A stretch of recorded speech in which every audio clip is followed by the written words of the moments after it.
பதிவை பார்த்துட்டு இருக்கிறேன். அவங்க எல்லாருக்குமே வணக்கம். நீங்கள் எல்லாரும் ரொம்ப நல்லா இருக்கீங்கன்னு நம்புகிறேன். நானும் ரொம்ப நல்லா இருக்கேன். எல்லா புகழும் முருகனுக்கு. வாங்க பதிவுக்குள்ளே போகலாம். நான் வைகாசி விசாகத்தன்று முருகப்பெருமானுக்கு அபிஷேகங்கள் எப்படி செஞ்சேன், அந்த பூஜை எப்படி இருந்தது, என் வாழ்க்கையிலும் ஏதாவது வசந்தம் வந்ததா அப்படின்றத இந்த பதிவில் கண்டிப்பாக உங்களுக்கு சொல்ல போகிறேன். முருகப்பெருமானை வழிபடுறது அப்படின்றது இப்போ பார்த்தீங்கன்னா ரொம்ப நாளாக எல்லாருமே ரொம்ப சந்தோஷமாக செஞ்சுக்கிட்டு வராங்க. அதில் நானும் ஒருத்தி. முருகப்பெருமானை நம்ம வழிபடுறது நம்ம வாழ்க்கையில் நமக்கு கிடைச்ச ஒரு பாக்கியம் அப்படின்னு நம்ம சொல்லலாம். எந்த கோயில் கருவறைக்குள்ளேயும் நாம் சென்று முருகப்பெருமானை தொட்டு அபிஷேகங்கள் அர்ச்சனைகள் கண்டிப்பாக செய்ய முடியாது. ஆனால் நம்ம வீட்டில் இருக்கிற முருகப்பெருமானுக்கு மன நிறைவாக ரொம்ப சந்தோஷமாக அபிஷேகங்கள் அர்ச்சனைகள் எல்லாம் செஞ்சு பார்க்கலாம். முருகப்பெருமானுக்கு பாலாபிஷேகம் செய்கிறது அப்படின்றது, அதுவும் இந்த வசந்த கால உற்சவத்தில் பாலாபிஷேகம் செய்கிறது ரொம்ப ரொம்ப சிறப்பாக இருக்கும். நானும் குளிர குளிர முருகப்பெருமானுக்கு பாலாபிஷேகம் செய்யும்போது ஓம் சரவண பவா, ஓம் முருகா போற்றி அப்படின்னு 108 முறை என்னோட அபிஷேகம் முடியறதுக்குள்ளே நான் சொல்லிட்டேன். இந்த மாதிரி அபிஷேகம் செய்யும்போது நம்ம போற்றிகள் சொல்லலாம். இல்லைன்னா பூஜையெல்லாம் செஞ்சு முடிஞ்சதுக்கு அப்புறம் பாராயணம் மாதிரி நாம் மந்திரங்களை சொல்லலாம். முருகப்பெருமானுக்கு அபிஷேகம் செய்யும்போது அவங்களோட முகம் எனக்கு சிரிச்ச முகமாகவே தெரியும். அந்த பால் அவங்களோட முகத்திலேருந்து கீழே இறங்கும்போது அந்த சிரிப்பு நான் அதை பார்த்துக்கிட்டே அபிஷேகம் செய்வேன். ஏன்னா அந்த அளவுக்கு ஒரு மாதிரி முகம் ஜொலிக்கிற மாதிரி எனக்கு தோணும். உங்களுக்கு எப்படி தோணும் அப்படின்றத கண்டிப்பாக கமெண்ட் பண்ணி எனக்கு சொல்லுங்கள். முருகப்பெருமானை நாம் அபிஷேகம் செய்யும்போது உங்களால் முடிஞ்ச அபிஷேகத்தை நீங்கள் தாராளமாக செய்யலாம். எப்பயுமே சொல்கிற மாதிரி நம்ம வீட்டில் விக்கிரகங்கள் இருக்குது அப்படின்னா கண்டிப்பாக நீங்கள் மாதத்துக்கு ஒரு முறையாவது அபிஷேகம் செஞ்சே ஆகணும். முருகப்பெருமானை வணங்குறீங்க அப்படின்னா உங்களுக்கு கிருத்திகை, சஷ்டி, இந்த மாதிரி வைகாசி விசாகம் இருக்கலாம், சஷ்டி உற்சவம் இருக்கலாம், ஆடி கிருத்திகை இருக்கலாம், ஆடி 18 இருக்கலாம். இந்த மாதிரி நிறைய நாட்கள் வருது. இந்த நாட்களில் ரொம்ப அமோகமாக அபிஷேகங்கள்லாம் செய்யலாம். அதனோட பலன்களும் ரொம்ப சிறப்பாக இருக்கும். நான் இன்றைக்கி என்ன பண்ணியிருக்கேன் அப்படின்னா, பாலில் முதல்ல குளிர குளிர அபிஷேகம் செஞ்சு அதுக்கப்புறம் மஞ்சள், குங்குமம் இந்த மாதிரிலாம் அபிஷேகம் செஞ்சுருக்கேன். என்னால் முடிஞ்ச வரைக்கும் என்னென்ன அபிஷேகம் செய்யும்போது அது இல்லாமல் மன நிறைவாக நான் ரொம்ப சந்தோஷமாக செய்வேன். அப்படி செய்யும்போது பார்த்தீங்கன்னா நம்ம மனசில் இருக்கிற கவலைகள் கண்டிப்பாக நம் கண் முன்னே வராது. இப்போ யாராவது சரி நமக்கு வீடு வேணும், குழந்தை வேணும், இந்த மாதிரி வேண்டி தான் விரதம் இருப்போம். ஆனால் நீங்கள் எப்போயாவது யோசிச்சு பார்த்துருக்கீங்களா? பூஜை செய்யும் போதாகட்டும் இல்லைன்னா அபிஷேகங்கள் அர்ச்சனை செய்யும்போது முருகப்பெருமான் மட்டும்தான் உங்கள் கண்ணுக்கு முன்னாடி வருவாங்களே தவிர உங்களோட பிரச்சனைகள் கண்டிப்பாக உங்களுக்கு கண்ணுக்கு தெரியாது. கோடி கடன் இருந்தாலும் சரி, ஐயனை கும்பிடும்போது பார்த்தீங்கன்னா எப்பா சாமி எனக்கு இவ்வளோ கடன் இருக்குது எப்படியாவது தீர்த்து கொடு இந்த மாதிரி நம்ம கேட்க மாட்டோம். அவங்க முகத்தை பார்த்தாலே போதும் எல்லாத்தையுமே மறந்துடுவோம். அந்த அளவுக்கு முருகப்பெருமானுக்கு ஒரு அமோகமான சக்தி இருக்குது அப்படின்னு சொல்லலாம். ஏதாவது ஒரு வேண்டுதலை நம்ம வச்சோம் அப்படின்னு பார்த்துக்கோங்களேன். நிறைய பேர் சொல்லுவாங்க முருகப்பெருமானை நம்ம வணங்கணும் அப்படின்னா நிறைய சோதனைகள் வரும் அப்படின்னு. உண்மைதான், முருகப்பெருமானை வணங்குறவங்களுக்கு சோதனை கண்டிப்பாக இருக்கும். எந்த மாதிரி அப்படின்னா நம்மளோட கர்மா வினை இருக்கு இல்லையா, அதனோட அளவு எவ்வளோ இருக்கோ அந்த மாதிரி நமக்கு சோதனை வரும். முதல்ல நம்மளோட கர்மாவினை தீர்ந்து அதுக்கப்புறம் நம்மளோட புண்ணிய சக்தி எவ்வளோ இருக்கும், நம்ம என்ன தானங்கள் செஞ்சுருக்கோம், எவ்வளோ நல்ல வேலைகள் செஞ்சுருக்கோம், அதுக்கு தகுந்த மாதிரி நமக்கு பலன்கள் கிடைக்கும். நிறைய பேர் பார்த்தீங்கன்னா ஏதாவது விரதம் இருப்பாங்க, ஒரு வருஷம் இருந்திருப்பாங்க, இல்லைன்னா ஒரு 6 கிருத்திகை 6 சஷ்டி இந்த மாதிரிலாம் பண்ணியிருப்பாங்க. அவங்க என்ன சொல்லுவாங்க அப்படின்னா, நான் நிறைய பூஜையெல்லாம் செஞ்சு பார்த்துட்டேன் ஆனால் எனக்கு பலன் இல்லை, விரதம் இருந்ததுக்கு எந்த பலனும் இல்லை, அந்த மாதிரிலாம் சொல்லுவாங்க.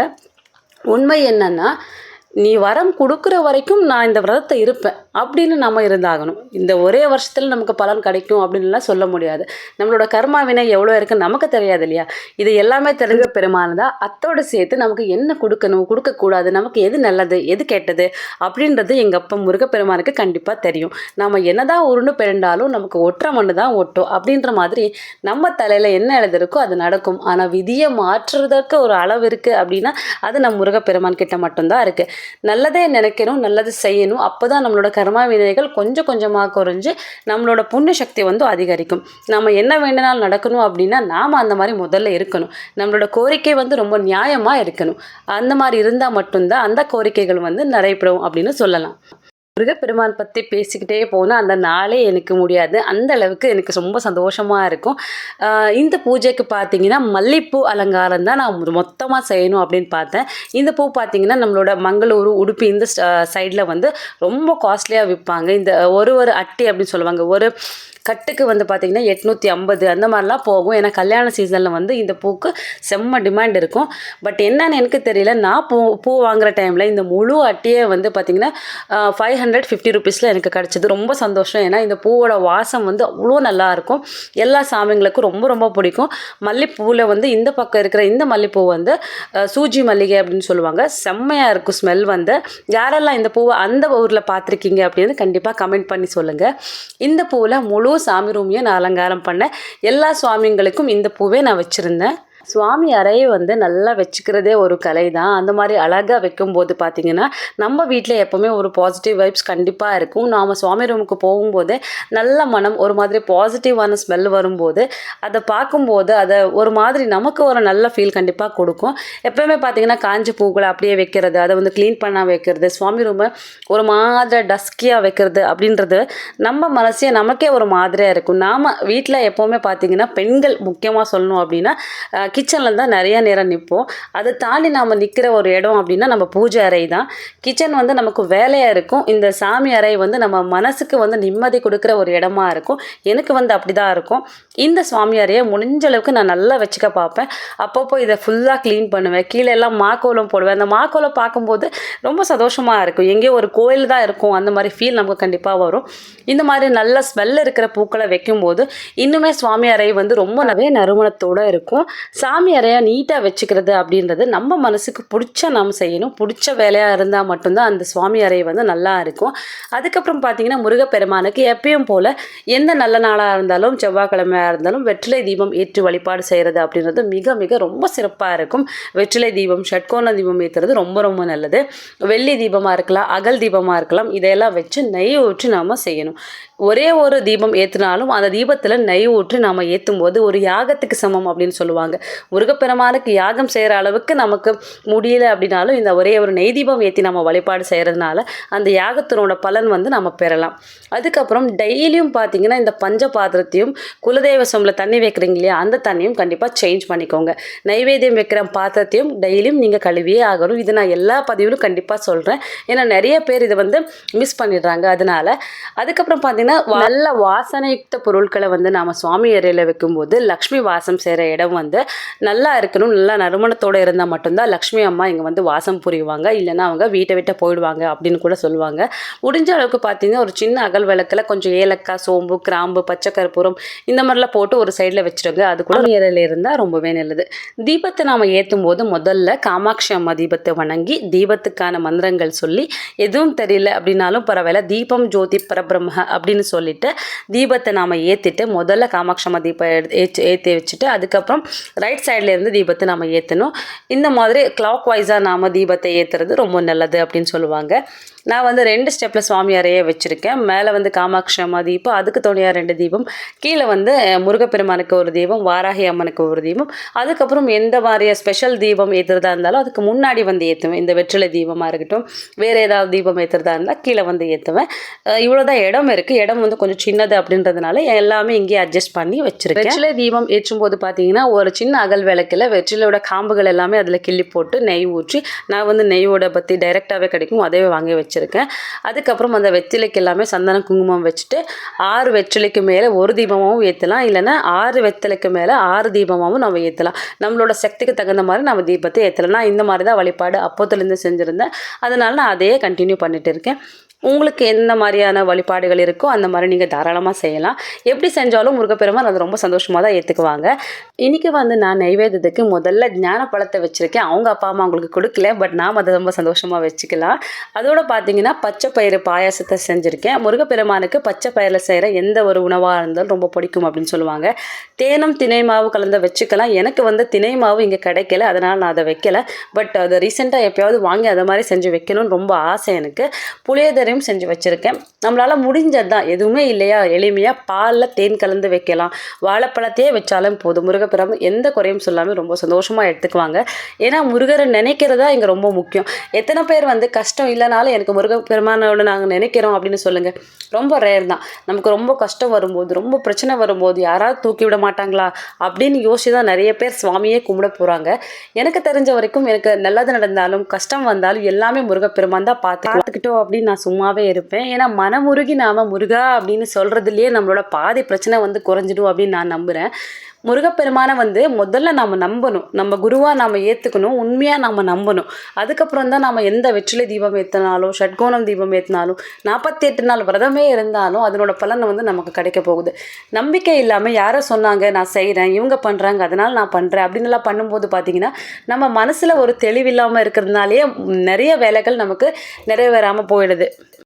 எனக்கு தெரிஞ்சு நான் என்ன சொல்கிறேன் அப்படின்னா, நீங்கள் முருகப்பெருமானை வணங்குறவங்களா இருந்தால், முருகப்பெருமானை உங்களுக்கு பிடிக்கும், நீங்கள் நம்புறீங்க அப்படின்னா, முதல்ல பார்த்தீங்கன்னா என்ன பண்ணணும் அப்படின்னா, எந்த முருகப்பெருமானை உங்களுக்கு ரொம்ப பிடிக்கும்? முருகப்பெருமானுக்கு நிறைய தோற்றங்கள் இருக்குது. அதில் உங்களுக்கு பிடிச்ச தோற்றமாக நீங்கள் மனசில் நினச்சிக்கிட்டு, அவங்கள குருவாக ஏற்றுக்கிட்டு, முழுசாக நம்பி, அவங்க மேலே நம்பிக்கை வச்சுட்டு, அதுக்கப்புறம் உங்களோட வழிபாடை ஸ்டார்ட் பண்ணுறது ரொம்ப நல்லது. முருகப்பெருமானை நீங்கள் நம்புனீங்க அப்படின்னா, கண்டிப்பாக உங்களுக்கு சோதனை வரலாம், கஷ்டங்கள் வரலாம். நாம் எதுக்காக வேண்டுறோமோ அந்த வேண்டுதலை நமக்கு வேண்டாம் அப்படின்னு சொல்கிறவளுக்கு கூட ஆயிடலாம். ஆனால் கண்டிப்பாக அதை நீங்கள் தாக்க பிடிச்சிட்டிங்க அப்படின்னா அதனோட உங்களுக்கு பலன் வந்து ரொம்ப ரொம்ப அழகாக இருக்கும். நீங்கள் நினச்சதை விட நம்ம என்ன நினைக்கிறோமோ அதை நினச்சதை விட நல்லா நாம் வருவோம். அந்த மாதிரி நம்ம முருகப்பெருமான் நமக்கு வந்து நல்லா அருளுவாங்க அப்படின்றது என்னோட நம்பிக்கை. அதே மாதிரி முழுசாக நீங்களும் நம்பி முருகப்பெருமானை வழிபடுங்க. இப்படி தான் வழிபடணும், இதுதான் செய்யணும், இவ்வளோ ஆடம்பரமாக தான் இருக்கணும், இந்த மாதிரி தான் பண்ணணும் அப்படின்லாம் எதுவுமே இல்லை. நம்மக்கிட்ட என்ன இருக்கோ, என்ன நமக்கு முருகப்பெருமான் கொடுத்துருக்காங்களோ அதை வச்ச நம்ம மனமுருகி முருகப்பெருமானை நம்பி வழிபாடு செஞ்சோம் அப்படின்னாலே போதும். இப்போ பார்த்தீங்கன்னா எனக்கு வந்து தமிழில் கண்டிப்பாக சுத்தமாக எதுவுமே படிக்க வராது. கொஞ்சம் அளவுக்கு ஏதாவது பேர்கிற அந்த மாதிரி தான் படிக்க தெரியும். நான் என்ன பண்ணியிருக்கேன் அப்படின்னா இங்கிலீஷில், அதுக்கப்புறம் கன்னடத்தில் வேல் மாறலாக இருக்கட்டும், கந்த சஷ்டி கவசமாக இருக்கட்டும், இதை எல்லாமே டிரான்ஸ்லேட் பண்ணி அதை வந்து பிடிஎஃபாக நான் டவுன்லோட் பண்ணி வச்சுருக்கேன். அதை பார்த்தே நான் படிச்சிடுவேன். பிரிண்ட் எடுத்தாந்து வச்சிட்டோம் அப்படின்னா ரொம்பவே நல்லது. எப்போவுமே வீட்டில் இருக்கும். புக்கில் பார்த்தீங்கன்னா தமிழில் தான் இருக்கும். தமிழ் அது எந்த பதிகமாக இருந்தாலும் நம்ம படிக்கும்போது பிழை இல்லாமல் படிக்கிறது ரொம்ப ரொம்ப முக்கியம். தமிழ் கரெக்டாக நமக்கு படிக்க தெரியும் அப்படின்றவங்க கண்டிப்பாக தாராளமாக சந்தோஷமாக படிக்கலாம். என்ன மாதிரி இருக்கிறவங்க இந்த மாதிரி டிரான்ஸ்லேட் பண்ணிவிட்டு நமக்கு எந்த பாஷையில் தெரியுமோ அதில் நம்ம படிக்கலாம். நல்லா பூஜையெல்லாம் செஞ்சுட்டு ஒரு அரை மணி நேரம் ஏதாவது பதிகத்தை நம்ம பாராயணம் செய்கிறது ரொம்ப ரொம்ப சிறப்பு. அதுக்கு உண்டான பலன் கூட நமக்கு சேர்ந்து கிடைக்கும். முருகப்பெருமானை வழிபடுறதுல இந்த ஒரு பதிகத்தை படிக்கிறது ரொம்ப ரொம்ப முக்கியம். முக்கியமாக இந்த திருப்புகள், கந்த சஷ்டி கவசம், கந்தர் அனுபூசி, கந்தர் அலங்காரம், வேல் மாறல் இதெல்லாமா படிக்கலாம்.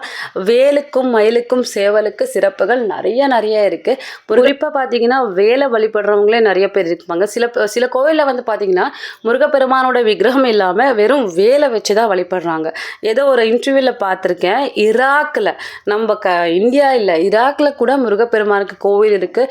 இன்றைக்கும் அங்கே விபூதி வச்சுக்கிறாங்க, தீப ஆராதனை நடக்குது. அந்த மாதிரிலாம் விஷயங்கள் இருக்குது. இதெல்லாம் கேட்கும் போதே எனக்கு ரொம்ப சந்தோஷமாக இருக்குது. ஈராக்கில் இருக்கிறவங்களே அவ்வளோ சந்தோஷமாக முருகப்பெருமானை வழிபடும் போது நமக்கு கிடைச்ச செல்வத்தை நாம் தலையில் தூக்கி வச்சு கொண்டாட வேணாமா? அவ்வளோ சந்தோஷமாக நாம் வழிபடணும். உலகம் பூரா ஆண்டிருக்காரு முருகப்பெருமான் அப்படின்றது தான் இதில் தெரிய வருது. அப்படி இருக்கிற பட்சத்தில் முருகப்பெருமான் நம்மளை கைவிட்டுருவாங்களா? கண்டிப்பாக நம்மளோட எந்த குறை இருந்தாலும் அதை எப்படி சரி செய்கிறது, எப்போ சரி செய்கிறது அப்படின்றது கண்டிப்பாக முருகப்பெருமானுக்கு கண்டிப்பாக தெரிஞ்சிருக்கும். நீங்கள் உங்களோட கவலையெல்லாம் விட்டுட்டு முழு நம்பிக்கையோட முருகப்பெருமானை வழிபட்டு உங்களோட வேலை என்னவோ அதுக்கு முருகப்பெருமான் எந்த வழி காட்டுறாங்களோ அந்த வழியில் நம்ம போய் அதுக்குண்டான பிரயத்னங்கள் நாங்கள் செஞ்சே ஆகணும். எந்த பிரயத்னமும் நம்ம செய்யாமல் அதுக்கான எந்த ஒரு ஸ்டெப்ஸையுமே நாம் எடுக்க வைக்காமல் வெறும் முருகப்பெருமானை வழிபட்டுட்டு நமக்கு முருகன் எந்த வழியுமே காட்டலை அப்படின்னு சொல்லக்கூடாது. சாமியை நம்ம வழிபடுறது எதுக்காக அப்படின்னா நமக்கு ஒரு நல்ல வழி தெரியணும். அந்த வழி சொல்கிறதுக்கு குருவாக தான் நாம் சுவாமியை வணங்குறோம். அதுக்கப்புறம் நம்மளோட ஸ்டெப்ஸ் நம்ம என்ன வைக்கிறோமோ அதுக்கு என்ன பலன் தரணுமோ அதை கண்டிப்பாக வந்து முருகப்பெருமான் தருவாங்க. நீங்கள் எந்த பூஜை செஞ்சாலும் சரி, முருகப்பெருமானுக்காக எந்த விரதம் இருந்தாலும் சரி, இதுதான் அதனோட தத்துவம். நாம வேலை அதுக்குண்டான பலன்களை கண்டிப்பாக முருகப்பெருமான் தருவாங்க. அந்த மாதிரி முழு நம்பிக்கையோட கண்டிப்பாக நீங்கள் எல்லாருமே முருகப்பெருமானை வழிபாடு செய்கிறது ரொம்ப ரொம்ப சிறப்பு பலன்களை உங்களுக்கு கண்டிப்பாக தரும். இந்த பதிவு உங்கள் எல்லாருக்குமே ரொம்ப பிடிச்சிருக்கு அப்படின்னு நம்புகிறேன். நிறைய பேசியிருக்கேன் அப்படின்னு நம்புகிறேன். முருகப்பெருமான் பற்றி பேசுகிறது என் வாழ்க்கையில் எனக்கு கிடைச்ச பாக்கியம் அப்படின்னு தான் நான் நினைப்பேன்.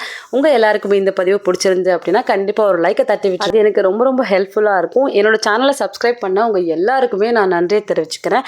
இந்த பதிவையுமே முழுசாக பார்த்ததுக்காக உங்கள் எல்லாருக்குமே மறுபடியும் ரொம்ப தேங்க்ஸுங்க. இதே மாதிரியான இன்னொரு நல்ல பதிவில் உங்களை எல்லாருமே சந்திக்கிறேன். அது வரைக்கும் உங்களை இருந்து விடைபெறுகிறேன். நன்றி, வணக்கம், பாய் பாய்.